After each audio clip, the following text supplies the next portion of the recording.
गिबियावनो बयनिसिमबो उदालगुरि जिल्ला दुलाराय बर' फरायसा आफादनि जानानै एसे बारलांनायब्लाबो एसे लेटलिब्लाबो क्रिसमास बा गेदेर साननि गाहाम हामलायनाय बावहरबाय। लोगोसे फैबाय थानाय जि इंराजि गोदान बोसोर आरो मागो दमासिनि बयनिसिमबो गोजोन हामलायनाय बावहरबाय। दिनै उदालगुरि जिल्ला दुलाराय बर' फरायसा आफाद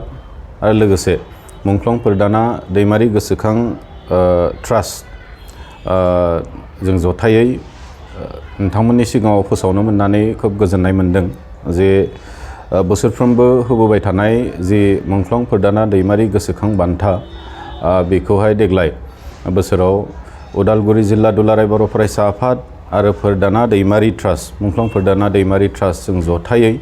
खोब सावरायलायनायनि गेजेरजों एग्रिकालचार सेक्टराव खेथि बाथिनि बिथिङाव जोङो देग्लाय बे बान्थाखौ होनि होननानै मोनसे डिसिसन लानाय लेखायै जोङो मोनसे जुरि आफाद बो दाना होनाय जादोंमोन। जिल्ला आफाद आरो लोगोसे फोरदाना मुंख्लं फोरदाना दैमारि ट्रास्ट बिनि जोंनि नाजानायाव मोनसे जुरि बर्ड जों दाना होनाय जादोंमोन आरो बिथांमोना दिनै जोंनि गेजेराव खोब माने बिजिरनानै गोथै उदालगुरि जिल्लानि जेसेबांखिनि माने आबादारिफोर दङ बे आबादारिफोरखौ एसे नायबिजिरनानै सासे व्यक्तिखौ मोननो हादों आरो बेखौनो जों दिनै अनुस्थानिक भाबे मुंख्लं फोरदाना दैमारि ट्रास्ट आरो जिल्ला आफाद हिसाबै जोङो अनुस्थानिक भाबे फोसावनो थाखाय जोङो साखाफारा जादों आरो बे हिसाबै नोंथांमोननि सिगाङाव आं फोरमायगोन जे धलापारा गामिनि थागिबि बिथां सन्थला ब्रह्म, बिफा लक्षिराम ब्रह्म, बिमा दिक्सिसरी ब्रह्म बिथांखौहाय देग्लाय 2023 मायथाइनि मुंख्लं फोरदाना दैमारि गोसोखां बान्थानि थाखाय जोङो माने थिग खालामनाय जाबाय आरो जोङो खोब गोजोननाय मोनदों बिथांखौ बेबायदि फोसावनो मोननानै आरो जोङो एसे सन्देहबो जादोंमोन मोनसे समाव जे आबादारि बिथिङाव जोङो सायख'नो जे लाबाय जों बेबायदि माने बान्था मोनथावना बेबायदि व्यक्ति आबादारि जों मोनगोन ना मोना बेखौ जों एसे सन्देह जादोंमोन। बयबो एसे सावरायलायनायबो जादोंमोन खिन्थु नंगौ जों दिनै माने उदालगुरि जिल्लायावबो माने खोब मोजां बेबायदि आबादारिफोर दङ। गोबांथार आबादारिफोरखौ माने एसे नायनाय जादों बिजिरनाय जादों। बिनिनो मादाव बिथां सन्थला ब्रह्म बिथांखौहाय जोङो माने देग्लाय बोसोरनि थाखाय जोङो थिग खालामबाय आरो बिथांखौ जों थिग खालामनायनि मेन उद्देश्यआनो जाहैबाय बिथाङा गावजों लोगोसे गावथ' जथेस्थ'खिनि उन्नत जाबाय स्वाबलम्बी जाबाय बेजों लोगोसे गावनि गामियाव थानाय जिखिनि न'खरफोर दङ प्राय 40 घरसो बिथांमोननि गामियाव न'खर दङ। मोनफ्रोमबो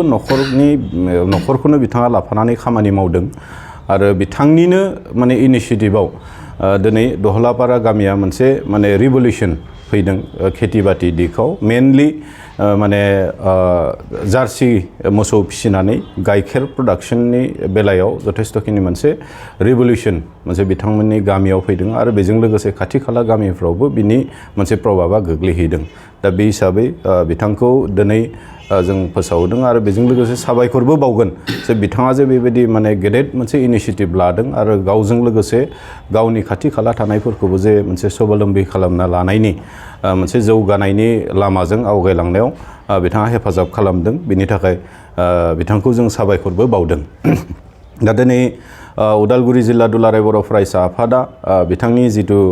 बान्था बे बान्थाखौहाय जिल्ला आफादनिनो फैबाय थानाय जि 49थि बोसोरसालिया थान्दै जख'न्थाइ जोङो देग्लाय बोसोराव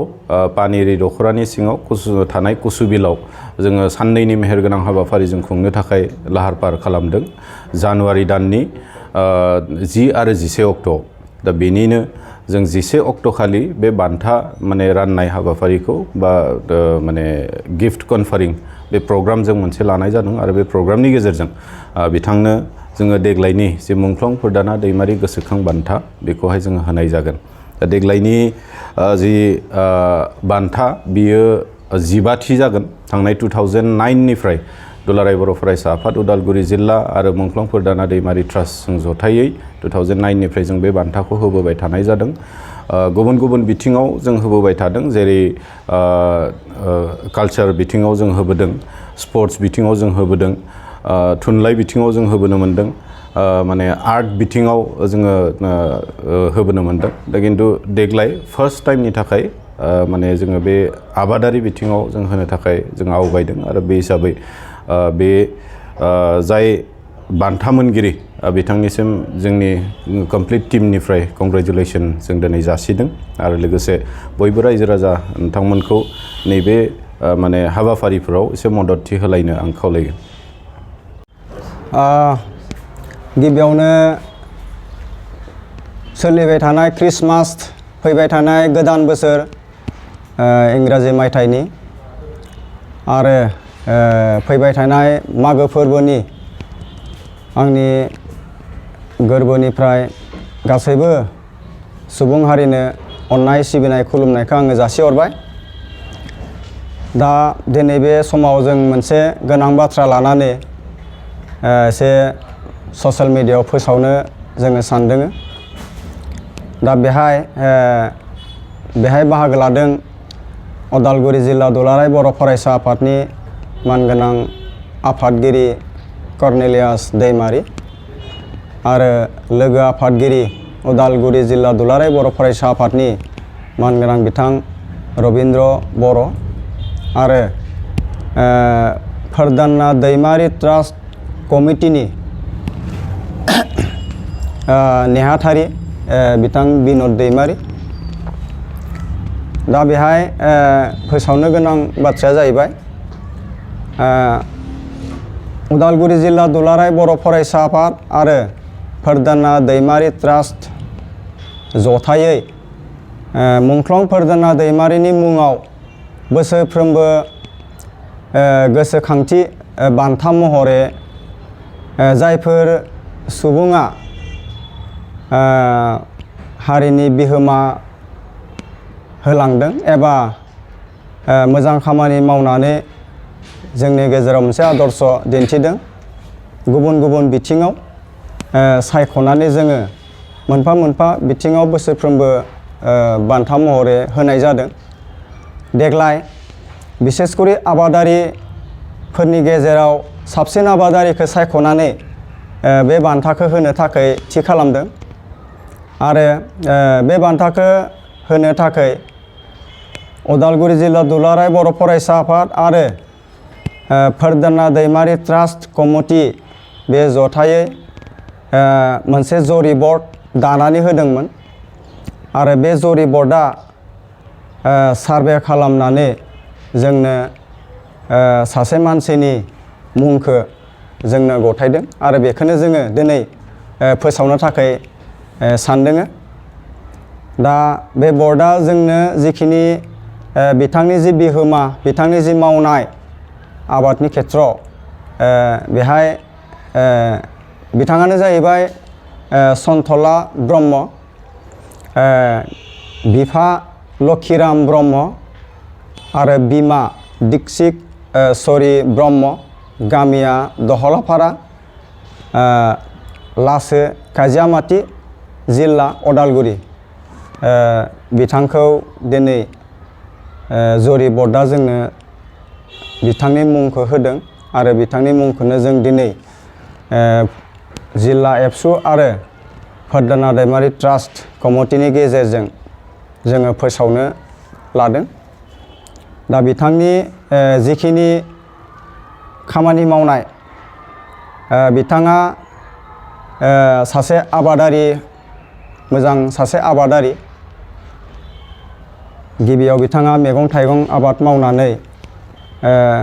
न'खरजों लोगोसे ओनसोलखौनो मोनसे मोनथिहोनाय बा ओनसोलनि मानसिफोरखौ एसे सांग्रांथि लाबोनाय बेखिनि खामानिखौ बिथाङा मावबोदों होननानै जों मोनथिना मोनदों। बेनि उनाव गोबां फिथाइ सामथाइनि आबाद बिथाङा मावदों। बैग्रि आबाद, ड्रेगन, लोगोसे सिगाङाव बिथाङा साहा बागाननिफ्रायबो जागायदोंमोन बिथाङा। गय बागान, बारि बागान बेथ' दङआनो। बिनि उनावबो बिथाङा दिनै मोनसे बेसेन गोसा माने जायखौ भिटामिन हिसाबै बाहायो भेनिला होननाय मोनसे जातनि बे जोंनि ओनसोलाव बेबायदि गैया हयथ' बेलेग ओनसोलाव बियो खोब माने बेसेन गोसा मोनसे फिथाइ आबाद बियो बेखौ गुबुन गुबुन माने जानाय महराव बेखौ बाहायो दा बेखौबो बिथाङा मावनो थाखाय दिनै जागायबाय बिथाङा बुंदों बे आबादखौ मोजाङै माने मावनो थाखाय गावबो मावगोन आरो ओनसोलनि मानसिफोरखौबो मोनसे जागरण लाबोगोन होननानै दा बेनि अनगायैबो बिथाङा जार्सि फिसियो जे गावनो जार्सि फिसियो आरो जार्सि मोसौ फिसिनानै न'खरखौ मोजाङै एसे सामलायनो हादों होननानै बिथाङा फोरमायदों न'खरनि सोलिनाय न'खरनि गथ' गथायखौ फरायहोनायनि बेलायाव बे जार्सि मोसौ फिसिनानै गाइखेर फाननानै गोबां एसे माने मदद मोनदों बे बाथ्राखौ बिथाङा फोरमायदों आरो लोगोसे गोजोनथाव बाथ्राया बेनो जे गावजों लोगोसे बे बिथाङा गामिनि फ्राय न'खरफ्रोमबोखौ बिथाङा मोनसे सांग्रांथि लाबोदों एवारनेस लाबोदों जे आथिखालाव बिथांनि थिननायावनो फ्राय 40टा न'खरा माने जार्सि मोसौ फिसिनानै मोजां मोनसे मा लादों रांखान्थि बिथिङाव मोनसे जागरण लाबोनायखौ जों मिन्थिना मोन्दों गामिनि मानसिफोरा बुंदों जे बिथाङानो गिबिसिन माने जार्सि मोसौखौ फिसिजेनदोंमोन आरो गाव एसे मुलाम्फा जानायखाय गासैबो न'खरखौ बिथाङा थिननानै फ्राय 40टा न'खरा आथिखालाव माने जार्सि मोसौ फिसियो आरो बेजोंनो रांखान्थि बिथिंखौ एसे मोजां जाबोनायखौ नुदों होननानै जों गामिनिफ्राय जों मिथिना मोन्दों लोगोसे बिथांमोना गामियाव बे गाइखेरखौ फ्राय उदालगुरि नोगोराव उदालगुरि टाउनाव दहलापारा गामिनि गाइखेर होननानै बुङोब्ला माने साबसिन गुबुननिख्रुइ माने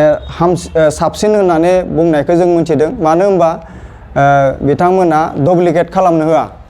हकार हिसाबै मालायनो होआ गावसिनि गामियावनो मोनसे कमिटि दानानै बिथांमोना जाहाथे बड'सा फिल्म प्रडाक्शननिफ्राय क्रिसमास आरो गोदान बोसोरनि गोजोन हामलायनाय बावहरबाय गोजोनथाव खौरां रायजो राजाफोरनि सुबिदानि थाखाय फैगौ गोदान बोसोरनि 2 जानुवारिनिफ्राय 20 जानुवारिसिमनि थाखाय सिगांनि बेसेननिफ्राय खम खालामनानै आलायारन सावथुनखौ हरनाय जासिगोन बेनिखायनो गोसो गोनां रायजो राजाफ्रा गोदानै होनाय नैबे गाहायनि नाम्बाराव कन्टेक्ट खालामहरनो हागोन गुरै खावलायहरनाय नोंथांमोनखौ फुंनि 10 रिंगानिफ्राय बेलासिनि 3 रिंगासिमल' बुकिं खालामनो थाखाय कन्टेक्ट नाम्बार होनाय जाबाय नैबे मबाइल नाम्बार 8453766183 नङाब्ला 9678616741 7896298145 आव